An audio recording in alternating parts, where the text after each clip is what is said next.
আমাদের জীবজগতে আমরা যত রকমের প্রাণী, কীটপতঙ্গ, পোকামাকড় দেখতে পাই, তাদের মধ্যে প্রজাপতির সৌন্দর্য কোনো অংশেই কম নয়।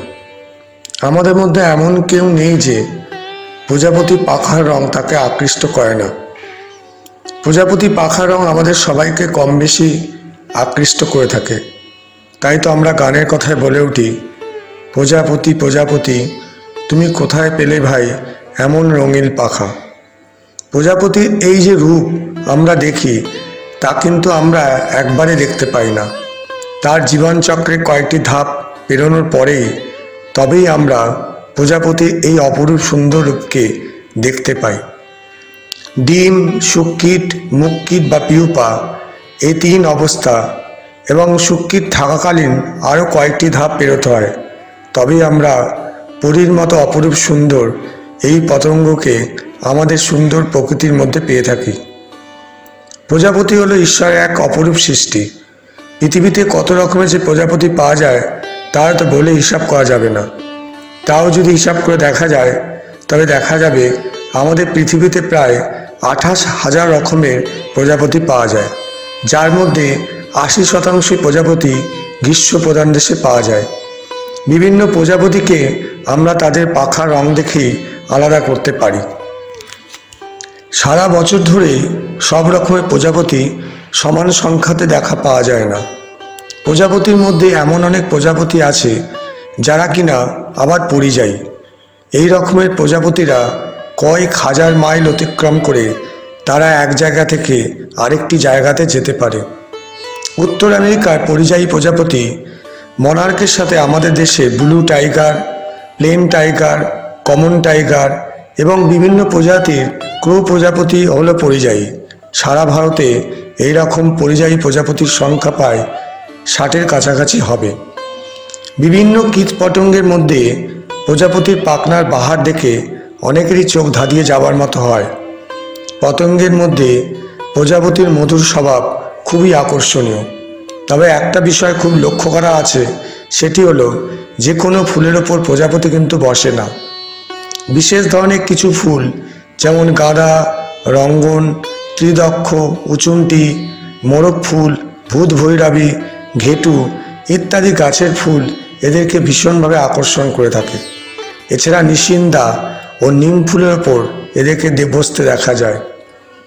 ফুলের পরাগ হলো এদের প্রোটিনের একটি আদর্শ উৎস। এখান থেকে এরা নিজেদের দেহের প্রয়োজনীয় প্রোটিনের অভাব পূরণ করে থাকে, কিন্তু এরা সরাসরি কোনো কঠিন জিনিস খাদ্য হিসাবে গ্রহণ করে না। ফুলের মধুর সাথে পরাগ মিশিয়ে তবেই সেটা তারা খাদ্য হিসাবে গ্রহণ করে। এদের দেহে নুন বা লবণের খুব প্রয়োজন হয়। এরা সেই লবণ বা নুন ভিজে মাটি থেকে সংগ্রহ করে। এছাড়া পাখি ও অন্য প্রাণীর মলমূত্র থেকেও এরা প্রোটিন ও লবণের সন্ধান পেয়ে থাকে। এই লবণ হল স্ত্রী প্রজাপতির দেহের জন্য একটি অতি প্রয়োজনীয় বিশেষ একটি উপাদান। এটা খুব অবাক করা বিষয় যে স্ত্রী প্রজাপতি সরাসরি কোনো লবণ সংগ্রহ করে না। একটি স্ত্রী প্রজাপতির সাথে পুরুষ প্রজাপতি যখন মিলন হয়, তখন মিলনের সময় পুরুষ প্রজাপতির শুক্রাণুর সাথে স্ত্রী প্রজাপতির এই লবণ সংগ্রহ করে থাকে।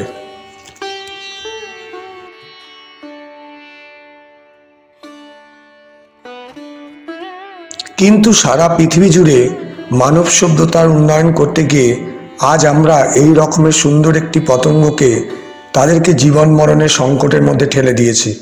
মানুষ তার নিজের উন্নয়ন করতে গিয়ে গাছপালা ধ্বংসের সাথে সাথে চাষবাসের জমিতে অতিমাত্রাতে কীটনাশক প্রয়োগ করে ফলন বাড়ানোর চেষ্টাও এই পতঙ্গকে ধ্বংসের মুখে ফেলে দিয়েছে। এছাড়া সারা পৃথিবীতে পরিবেশের দূষণ আজ ভয়ঙ্কর অবস্থাতে পৌঁছে গেছে। পৃথিবী থেকে আরও কত কী যে বিলুপ্ত হয়ে যাবে তা কে জানে।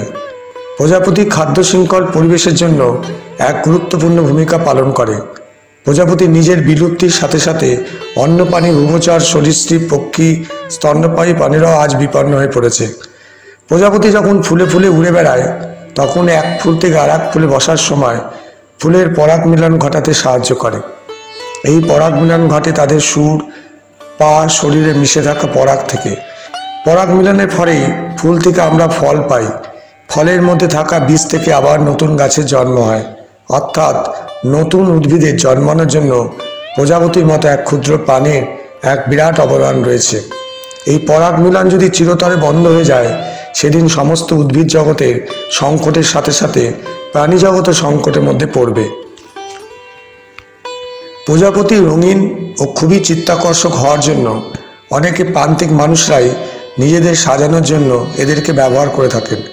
আমাদের দেশে কিছু জায়গা আছে, যেমন অরুণাচল প্রদেশ, লাদাখ, এই সব জায়গাতে প্রজাপতির চালান হয়ে যায় এবং সেখানে বিভিন্ন অনুষ্ঠানে এগুলি ব্যবহার হয়ে থাকে। এই জিনিস অবিলম্বেই বন্ধ হওয়া উচিত। এইভাবে প্রজাপতি ব্যবহারের জন্য আমাদের এখানে অনেক ধরনের প্রজাপতি আজ অবলুপ্তির পথে চলেছে। তবে একটা খুবই আশার কথা হলো, ভারত সরকার এদের সংরক্ষণের জন্য 1972 সালে এক আইন প্রণয়ন করেছে। এছাড়া বিভিন্ন বেসরকারি প্রতিষ্ঠান এবং ইন্ডিয়ান জুলজিক্যাল সোসাইটি তারা তাদের হাত বাড়িয়ে দিয়েছেন এদের সংরক্ষণ করার জন্য। দেরি করে হলো, সেটা হয়তো আমাদের একটা আশার আলো দেখিয়েছে। আমাদের সর্বান্তকরণে সবাইকে আজ এই কাজে এগিয়ে আসতে হবে। আমরা কখনোই চাইব না যে এই রকম একটি কীটপতঙ্গ আমাদের সুন্দর পৃথিবী থেকে বিলুপ্ত হয়ে যাক।